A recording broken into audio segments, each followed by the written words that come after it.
Alrighty guys, I got some good news. Y'all remember the Jeep I checked out yesterday had the rattling noise? Ended up we took the belt off and it was determined that noise was in fact coming from the water pump, guys. Well, they sold the job. I'm shocked because I thought the customer was going to take it back to the people that put this new alternator on this belt on, chasing that noise. Guys, so now the pressure is on me. But we got it right? We diagnosed this thing together. So like I said before, I got a new water pump gasket. Now the only thing that's bothering me, guys, is this. Alright, yes, it's thermostat. Y'all know me, I'm an OEM guy. They don't have OEM, so they got me this CarQuest. Yeah, anybody got experience with CarQuest? Will this thing hold up? My image is on the line here, okay? I can't have this thing going out on me in a week.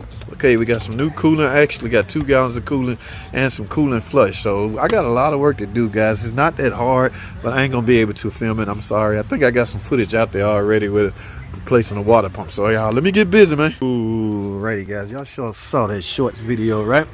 Well, guys, let me get started. Now, I had like 3 comments in the comment section encouraging me to film this repair. Okay, these guys are subscribers, and if it's anything that I like is catering to subscribers. Okay, you guys can ask me anything, request anything. It's you guys that's not subscribers and that's not that I have a problem with it. I just that I'm catering to my subscribers.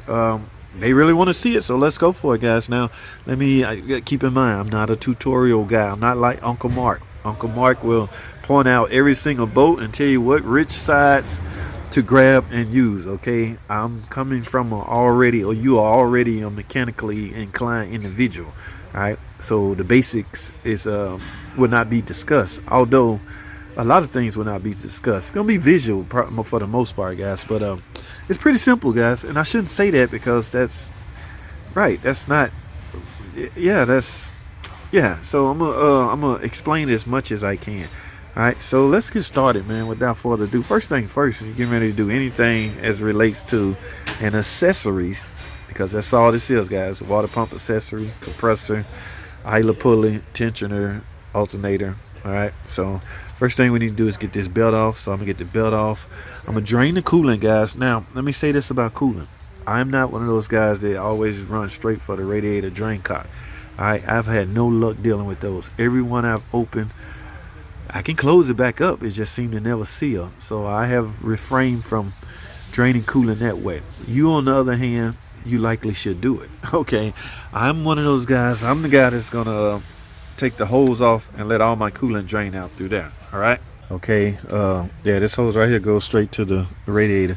Now, guys, you need to understand. I'm replacing this. Why I'm replacing the water pump? I hope you watched that diagnostic video. If you didn't, I'll card it right here. Make sure you watch and see the reason why I'm replacing this.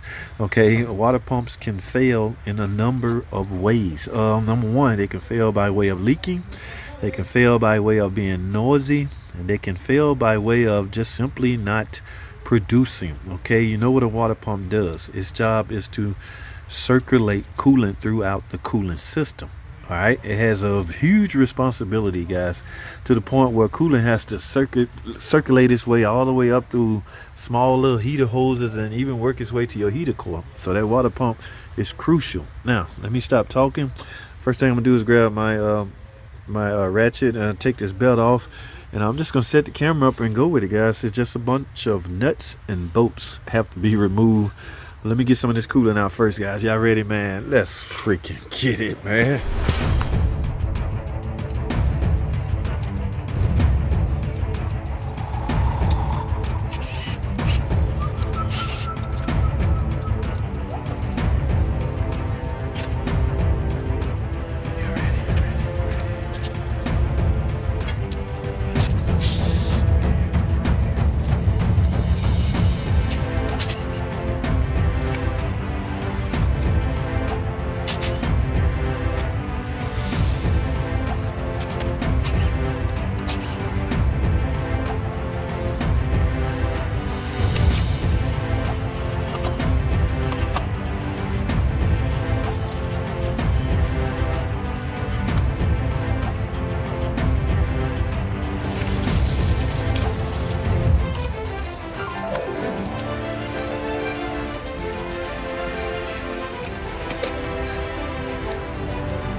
Alrighty guys, as you can see, it is running. I was working on my 2nd gallon of coolant. Alright, must have let a lot of it out. But as you can also hear, that noise is now gone. So guys, I would like to say this successful repair. Now I'm not done. Of course, I'm running without the air intake sensor plugged up, so likely to check engine light on. I'm headed over to the detail department. I'm going to clean all of this up, guys. Y'all know how I feel about my image. Okay, yes, I don't want this engine to be this dirty. It's going to run decent. It should look decent. Now, I didn't change anything as far as how it run. In other words, I didn't do anything performance related. I just merely got rid of a noise. But it could be a perception thing to some customers. If they don't hear the noise and they see a clean engine, they may think they now have a new car, a new engine. Guys, I'm a big fan of putting myself in the customer's shoes. What would I want? Yes, if I pop my hood, I don't know who owns this vehicle, but if I pop my hood, I want to see, especially if I just leave a facility that I have given a lot of money to on a repair. You see where I'm going with this? Okay, so I'm going to go steam clean all of this. And guys, don't forget to test drive. All right, I'm just letting this run, bleed the rest of the remaining air out. I'm going to reset the check engine light, turn that off, reset all the adaptive memories because everything has been relearned. All right, and guys, that's all I have, man. I appreciate you guys watching. Comment, subscribe if you're not, and I'll see you guys on the next video.